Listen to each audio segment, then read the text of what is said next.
The lava lamp. What comes to mind when you hear the words lava lamp?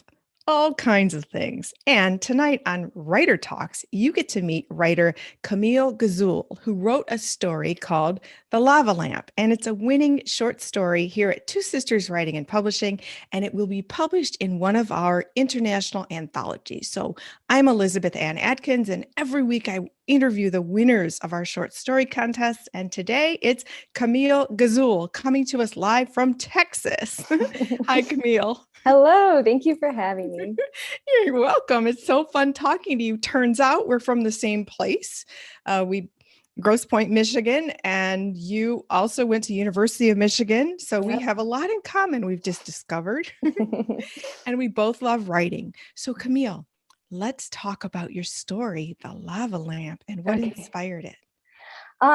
Yeah, so a few things actually conspired to inspire Lennon's adventure with the lava lamp. So Lennon is a character that I've been writing for quite a long time, and I really wanted to try and write a short story for her that was separate from the manuscript I was writing about her at the time. So, and Lennon, the fun part of that about that character is that I really like to put her in unfortunate, uncomfortable situations, which is why so much drug use plays into her character as well, because I always want her to feel heightened and nervous and uncomfortable with whatever she encounters. So Wait, Camille, can you just summarize the story for viewers? Also, and Lennon is a super cool name for a female character, so please talk about that. Oh, yeah. So the story is we open with Lennon trapped in the closet of a dorm that is not hers, and she almost witnesses a sexual assault. But she she avoids it. No sexual assault happens. She ends up stealing a lava lamp only to discover that her friend did experience a sexual assault in that same dorm room where the lava lamp is being taken from. So the story, and I named Lennon because when I first created the character, I was listening to John Lennon. So it's not that creative, I guess. I love it though. It's androgynous. Yeah. That's why I like it too, actually. And a lot of her friends call her Lenny, which I think is fun. But yeah, I like putting her in uncomfortable situations. So I had this idea that I want her to be trapped in a closet, and I wanted her something like uncomfortable to happen. And then while I was writing that story, a story of sexual assault came into my life, and I was thinking about it a lot.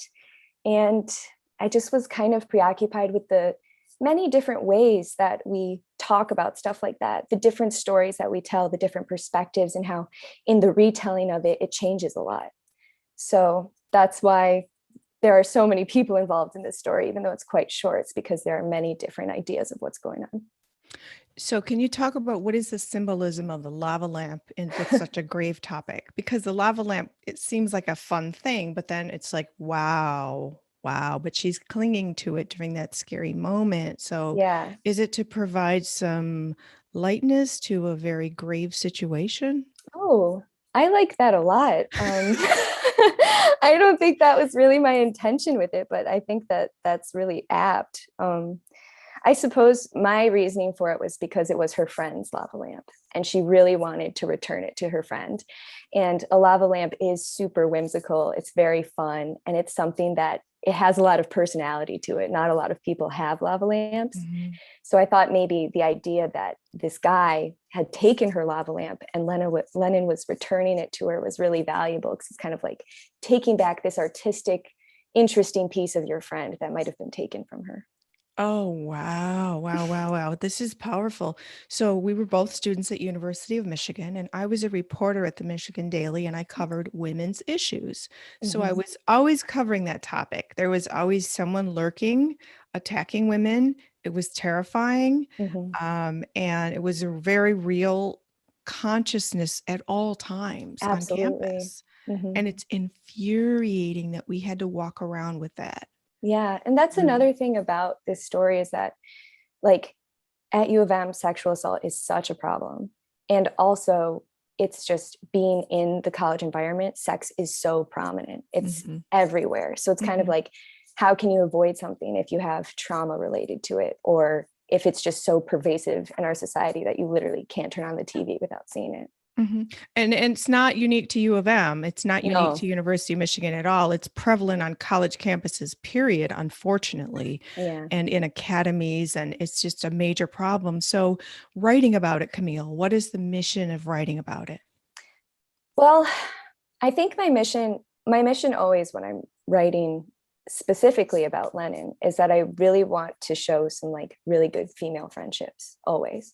So I think my mission in this one was kind of like allowing several different girls in the story to kind of tell their own story of their relationship with sexual assault and sex and their different perspectives on the situation as well. I like that. I like that. It's really, really good. And then the name again, Lennon, I just think is so cool. Yeah. Her last name is Lerman, if you're curious. Yeah, yeah. It's really good. You can read the story at twosisterswriting.com/winning stories. And that's where you can see Camille Gazoul's story, The Lava Lamp. So Camille, talk about why you write. What inspires you to write short stories? Um, I don't know. Like literally what inspires me could be just about anything.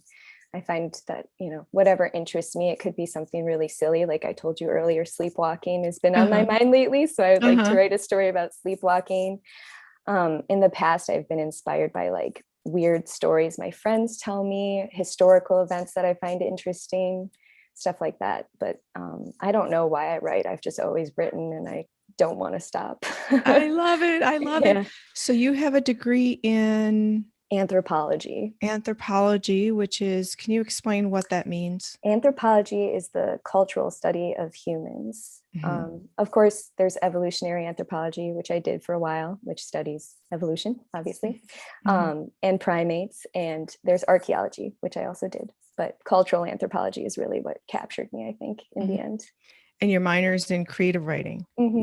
So the two of those make for a powerful combination as a writer. That's awesome. I definitely think the anthro has helped a lot. Yes, yes. Understanding people and culture. Wow. So what's your plan? You graduated from U of M 2 years ago in 2019. And what's your plan how are you going to use that? Well, I hope to go to graduate school to get a creative writing degree, an MFA, hopefully. So that's probably going to happen not next year, but the year after that. So I have another year down here where I'll continue teaching. Oh, good. Great. And you teach? I teach adults getting their GED and adults with low literacy. Oh, wow. What's that like? It's extremely interesting. Like my understanding of words it's crazy. I've learned so much about the tiniest parts of words and how we say them and what they mean and how the way we say them can change their meaning and how difficult it is to acquire language and how important it is to acquire language. Because to be able to speak eloquently, to be able to read, to be able to write, that is like freedom. It's inconceivable not being able to read. I know it's very challenging to live that way, honestly. And it's so exciting when you can read. So yes. It's very thrilling. Yeah. So you must celebrate with your students in an amazing way when they can finally read. All the time. It's very cool. Yeah. Wow. That's incredible. Yeah. Wow. Okay. So back to writing. Are you writing anything now? Yeah. So I'm currently working on a manuscript that is about Lenin, the same character from Lava Lamp. So I'm working on that and I'm getting pretty far along and I'm probably going to use that to apply to grad school. Yeah. Oh, great. Okay. Manuscript meaning novel? Yes. Yeah. Oh, cool. Yeah. It's about her time at the university that she's at. And there's a lot of conspiracies afoot. And of course, Lenin is ill-equipped to deal with it. Oh, wow. Yeah. Wow. So then are you writing any other short stories right now? Yes, I do have another short story that I've been playing with called Neverland. And it's about two sisters who return to the home they grew up in and are looking for $20,000. Oh my goodness. That's fascinating. Yeah, it's a fun one. I love it. I love it. So working full time. Do you work full time? I do. Yeah. Okay. So where do you find time to write? I write a lot like at night or in the morning before I go to work. I'm not really good at just sitting down and writing for several hours at a time. It's something that happens very sporadically for me. But a lot of time at work, I just write if there's downtime. I love it. Okay. So what's your big dream after you get your MFA and, what's your big writing dream? I would just like to support myself by writing books. That would be ideal. That's a beautiful dream. You can absolutely achieve that in a big way. I really appreciate that. Thank you. You're welcome. You're a very talented writer. That's why you're a winner of our short story contest. Thanks. Wow. So Camille, what's your favorite thing about writing? Like when you're in that zone, what do you love about it? I don't know. Everything just disappears, you're just like in the space. You're not even yourself anymore. You're a different character. And I also really like creating situations that I've never seen in real life, or situations that I've seen in real life that I can make happen the way I want to. That's always a fun thing to do when you're writing as well. But yeah, I just kind of like to use my imagination. I like to daydream, and writing is just daydreaming with your hand moving. So I know. Isn't it fun when you something flows through you and you don't know where it came from, and you look at it on the screen, you're like, wow. Yeah, it's a good feeling. It's a divine feeling. It's very cool. Yes. Yes. It is a supernatural act, I believe. Yeah. I don't say that to everybody because not everybody understands that. But I remember somebody was interviewing Michael Jackson once, and they were like, where does your music come from? And he went like this. Yeah. It that's literally cool. Comes from the ethers. It comes from just the universal field of energy. Just absolutely. Yeah, it's really amazing. But I've always grown up around writing. My dad is a writer too. So really, what does he write? He writes fantasy adventure novels. What? Yeah. What's his name? Louis Gazoul. Louis Gazoul. Yeah. Oh my gosh. No, they're amazing. And they were my bedtime stories as a child. So it really definitely affected the fact that I'm a writer now, for sure. Oh my goodness. You are so lucky. I am very lucky. Wow, that's so cool. Oh my goodness. I'll have to check it out. They're called Druids of the Fairy. Oh my gosh. What? Will you say that again, please? Druids of the Fairy. What? And your dad writes that? He does. He does. Is he watching? I hope so. Hi, Dad. I hope I get to meet you someday. That's amazing. Congratulations. Yeah. How fun was that to have bedtime stories that your father told you that were actual books? No, it's crazy to read them because I remember hearing them initially, and it's an eerie kind of feeling, but it's really incredible. Yeah. Wow, so I always grew up around storytelling. So I think I didn't stand a chance. Wow. Wow. Wow. So do you walk around and you hear things and see things and they give you an idea oh, I need to write a story about, that's a character trait I need to add? Yes. Oh my God, all the time. Especially the character traits thing. I have a notebook, a tiny notebook that is just full of random things I've seen people do. I met this person who always ate menthol cough drops. And I was like, that's mine now.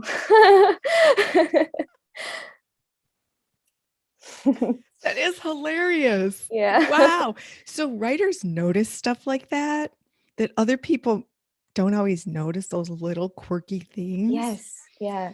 And that's what gives things that texture that you like to see, Yeah. Yes, for sure. For sure.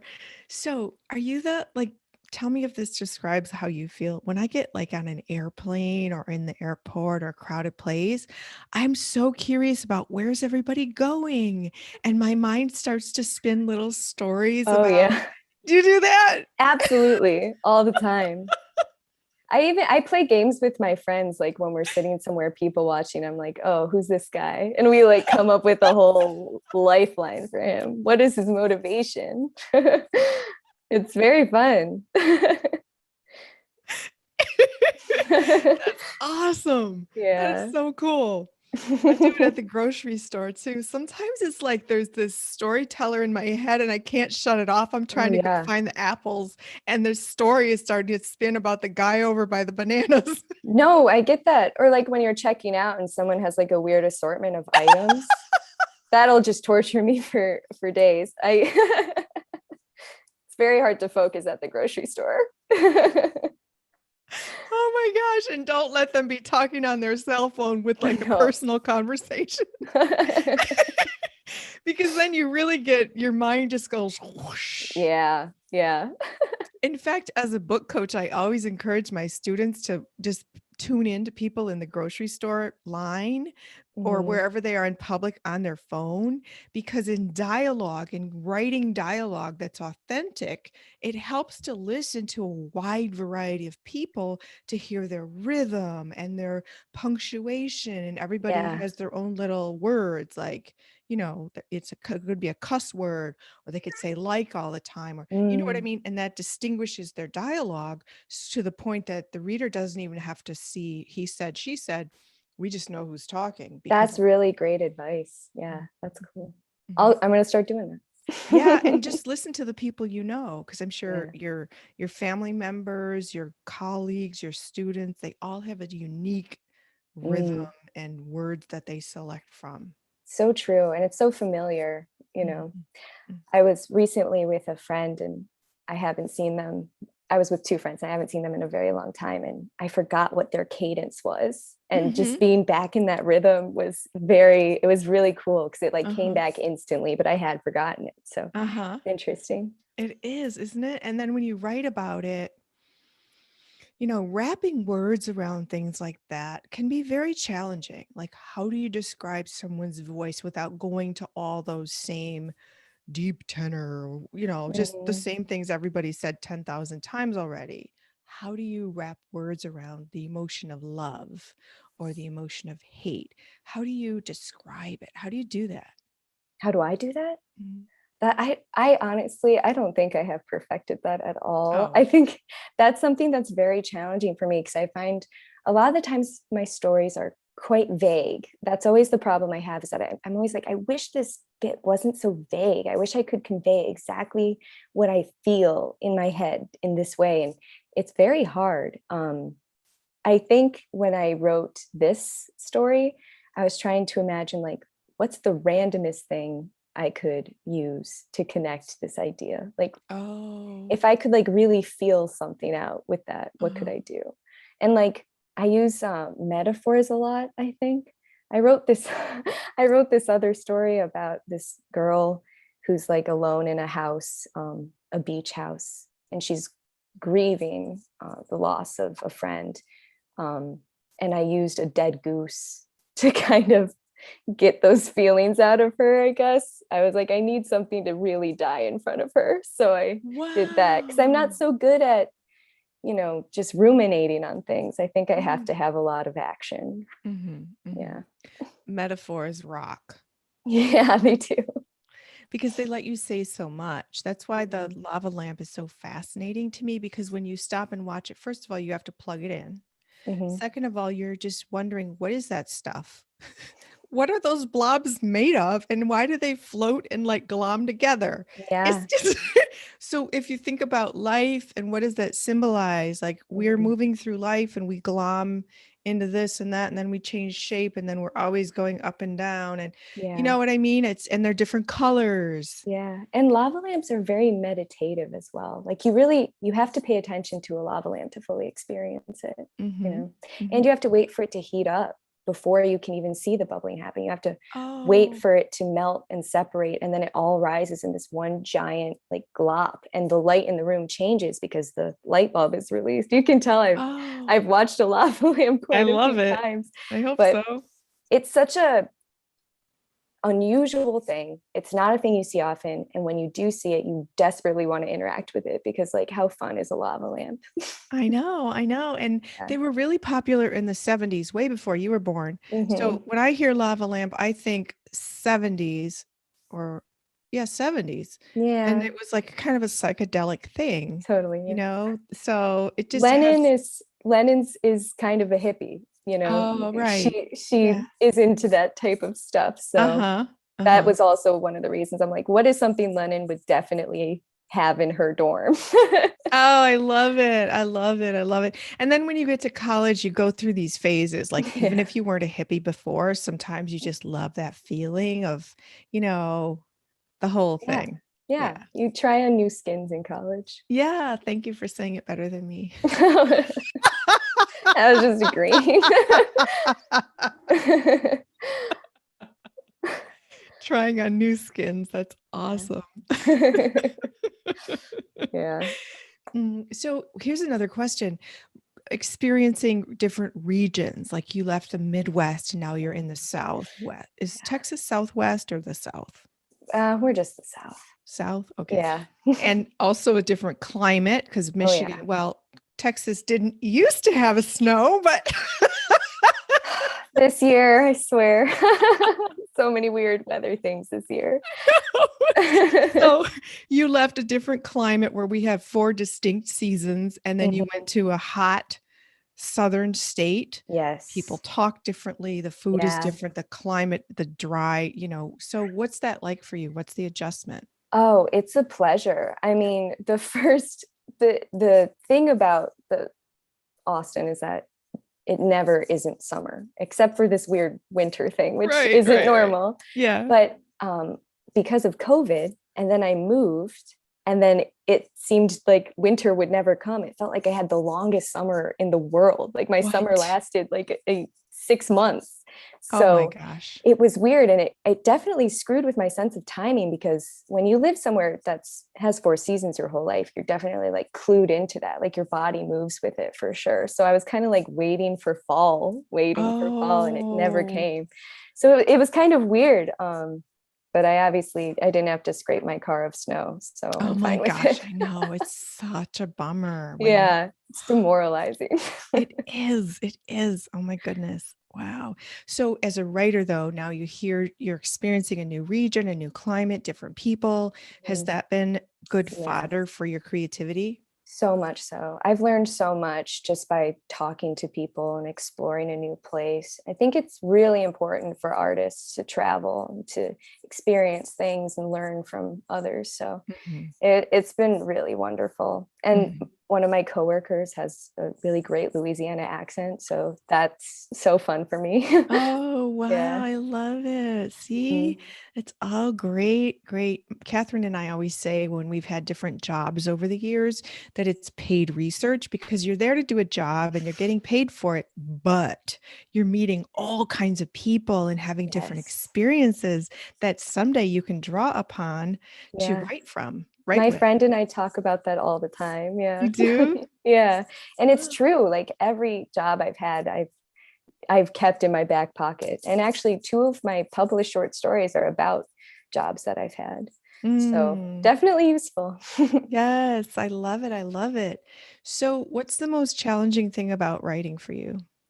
I think focusing is the most challenging thing. I wish that I could be the type of person that would just like sit in front of my notebook and write for like 6 hours and get a lot done. But I'm really struggling with that. So making time, I think, and focusing is the hardest. Mhm.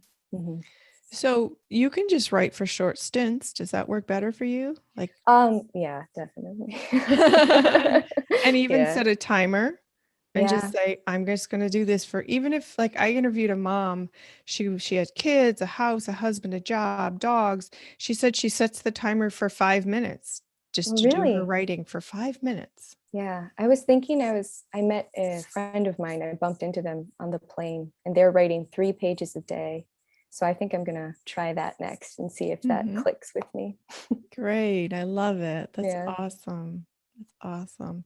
So, what writing tips can you share with other writers out there, Camille, based on your education and your writing experience? Oh, yeah. Well, based on my education, I would say that the best thing you can do as a writer is find a community of writers. And that's why Oh, this is like so cool for me, because uh-huh. to be around people that write and like to talk about writing is what makes you a better writer, because you're like, Mhm. oh, I can do this and I can add this, and I'm learning so much more, and you're reading more as well when you're around people who are interested in the same thing as you. So Mhm. I would say to read a lot and to talk to other writers is what I got out of college, which Oh. I'm sure isn't probably enough, but that's what I got out of it. But you said read a lot. Yeah. That's Read everything. huge, because something happens. It's osmosis in your brain when you read really good writing. It makes you a better writer because those words are coming in eloquence, and it's making an imprint in that rhythm. Absolutely. Mm-hmm. Yeah. Really, like, there's nothing like reading really tight writing that's just like so efficient. It's like a really nice thing to see. I love that. I call it, when I'm editing, I call it literary liposuction. I like that a lot. That's cool. Because when you write your first draft, it's like flabby. Yeah. And then when you go in and you rewrite and you edit, like, so for example, I never write this sentence, but I've seen it in the newspaper. It's like, the light could be seen across the river. Could be seen. Okay. Why? Passive, boring, terrible. Why would anyone write that? Why don't you just say, okay, the light could be seen. That's 5. The light glowed. You know what I mean? Yeah. And find a cool verb like glowed. Yeah. Oh. Joan Didion always was like a proponent of active verbs. Who? Joan Didion. Oh, yeah. And you see it in her writing. It's sharp. It's very cool. Yeah. Sharp. I love it. I love verbs. Me too. They really do. That's the fun thing about my job, is I get to teach like basic grammar to people. So I'm like, oh, have you heard of this? I love it. I also love descriptions of stuff. Like if somebody says, yeah, we went to a new restaurant and it was really good. And I'm like, well, what was really good about it? And they're like, oh, it was just really good. No. Tell me about the butter melting on the potato. What did it smell like? Right. Yes. So when I teach, it's like sight, hearing, touch, taste, smell, and gut intuition vibe of the moment. Yeah. And when you write from your 6 senses, you rock it. Yeah. That's the other thing I have found, like, especially this year, my writing has improved a lot because I think I've been a lot more present this year. Because of the pandemic. Honestly, you've been forced to be alone a lot. And I think that has helped me to really like feel everything at once, which is cool. Yeah. Right. And then wrapping words around those feelings. I think that's one of the most challenging things you can do as a writer, is to really articulate emotion. Yeah. And physical sensations without sounding like every other writer out there. Very hard to do.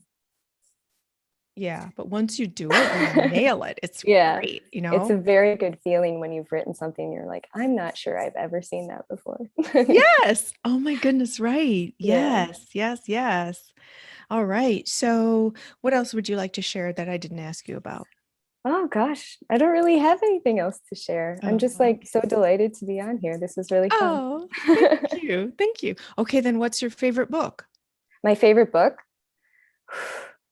My God.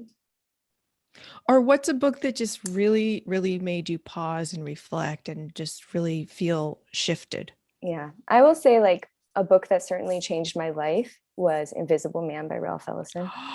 That's the New York Times book club selection for June. Is it really? There was a big article yesterday and they're like doing a big discussion about it.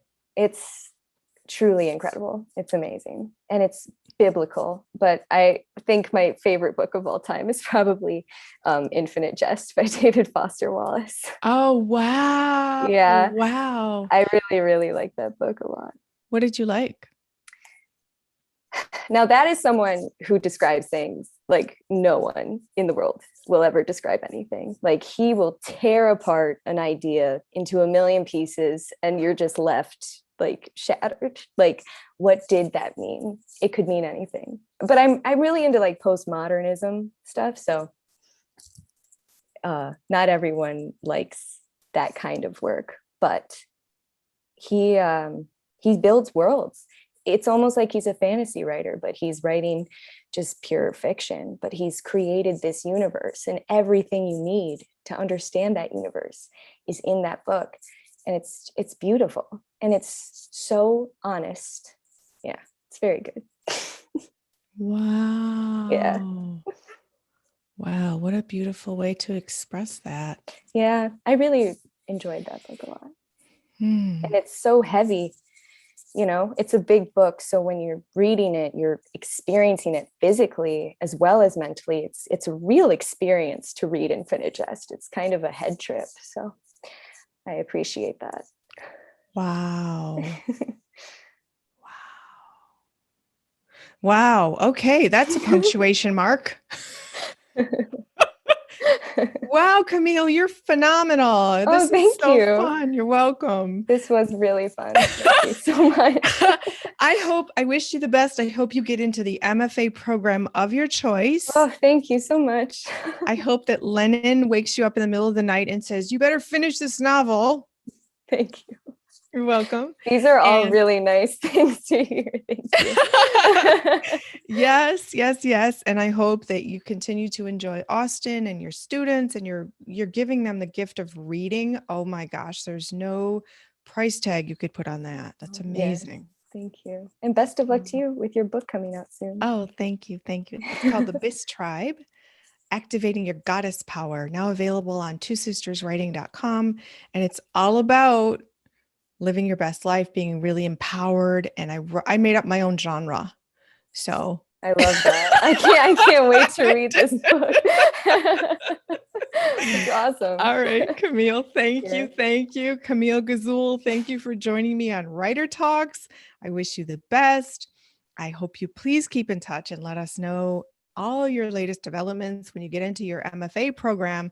It would be so cool if you came back and talked about what that's like. Oh, that would be really cool. Yeah. I hope Yeah, I get because in. that's intense. That's Yeah. intense. Yeah. Yeah. And describe, we hear MFA, but what does that really mean? And what do you have to do? And you know what I mean? It would be awesome to get your perspective. So, Absolutely. Yeah. okay. All right. Well, thank you, Camille. And I wish you the absolute best. Thank you so much. Thanks. You're welcome. And thank you, all of you, for joining me here on Writer Talks, where we got to meet Camille Gazoul talking about her winning short story, The Lava Lamp. And despite its whimsical title, it has some heavy duty content, but it has a powerful message. And hopefully, we'll be reading about the main character, Lennon, in a novel sometime soon.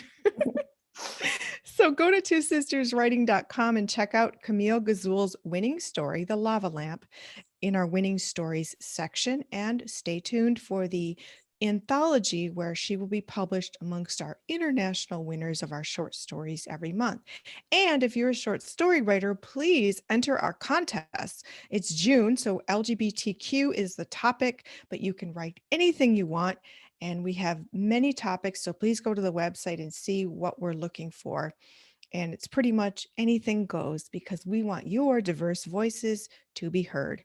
I'm Elizabeth Ann Atkins. Please do give us a thumbs up, subscribe to the channel, and follow us on Twitter at Two Sisters Writing, the number Two Sisters Writing. You can also follow me at Elizabeth Atkins. So meanwhile, happy reading and happy writing.